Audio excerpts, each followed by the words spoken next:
yang harus dilakukan jika menghadapi mertua atau keluarga suami yang tidak pernah menghargai hal baik yang pernah kita lakukan.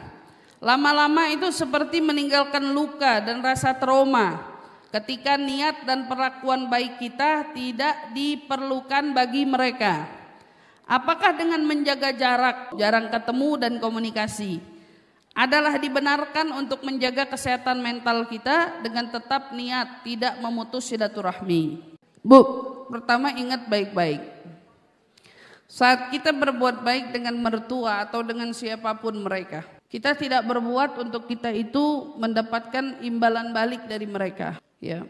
Apalagi kita sebagai menantu umpamanya atau ipar, kita mau berbuat baik nih sama mertua, bukan berarti kebaikan yang kita buat itu mertua harus kembali berbuat baik sama kita. Dalam dirinya menantu itu harus benar-benar dicamkan gitu ya. Bukan berarti kamu tuh manis-manis di depan mertua biar ngambil hati mertua mulu, nggak gitu. Karena kalau kamu begitu kamu capek.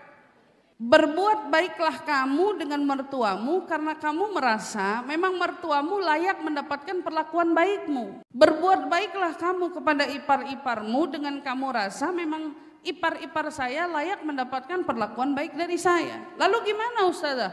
Saya sudah berbuat baik, mertua, ipar atau saudara-saudara dari suami, tetapi mereka tidak menghargai kita. Mereka tidak membalas hal baik kepada kita.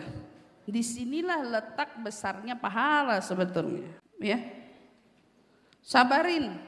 Kalau ngomong sabar tuh nggak enak. Kalau ibu ngomong sabar, ibu merasa ibu terzolimi. Ibu kalau yang sabar ngadepin mertua, yang sabar ngadepin ipar. Kita ingat ya, kalau hari ini kita bermuamalah sama mertua, kan gitu. Kita punya anak nanti bakal punya mertua. Muamalahnya kan gitu Bu. Kalau kita baik sama mereka, harapannya nanti ada mertua yang bakal baik sama anak kita. Tolak ukurnya gitu. Jangan, artinya gini, jangan selalu mikir emang apes deh kalau jadi menantu. Enggak gitu. Karena di luaran sana enggak juga selalu menantu itu apes. Menantu yang dijadiin anak juga banyak Bu. Makanya saya selalu ingetin, nggak ada tuh bahasa mertua, nggak ada bahasanya mertua sama orang tua kandung, nggak ada. Yang namanya orang tua ya mertua ya orang tua kita.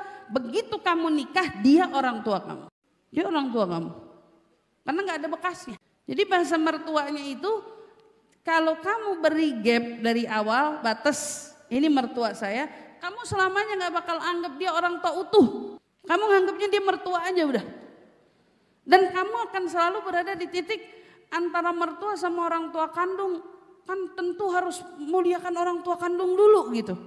Kamu mau sampai kapan memberikan kompensasi, apalagi kita perempuan.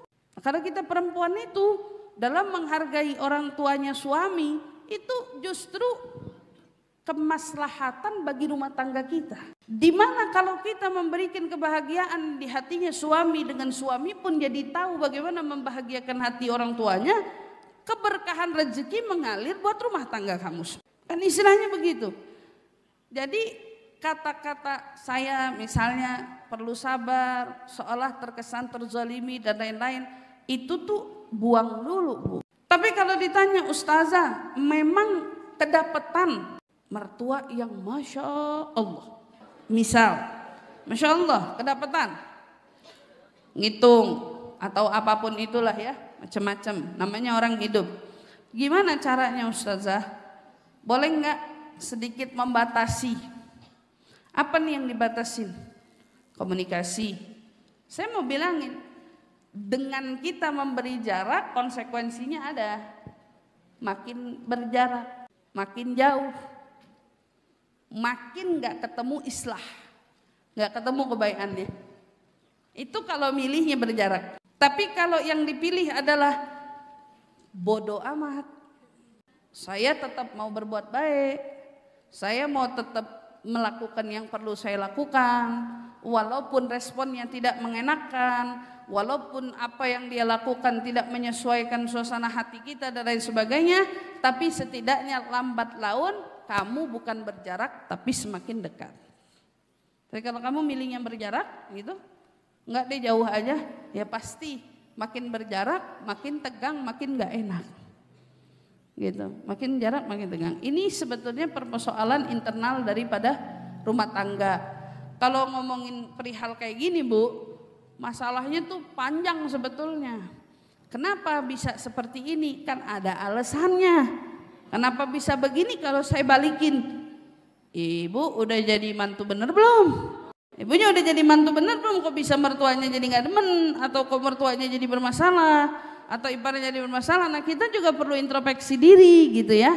Nah, dalam part kayak gini. Maka ingat, mertua orang tua kita, ipar juga saudara kita.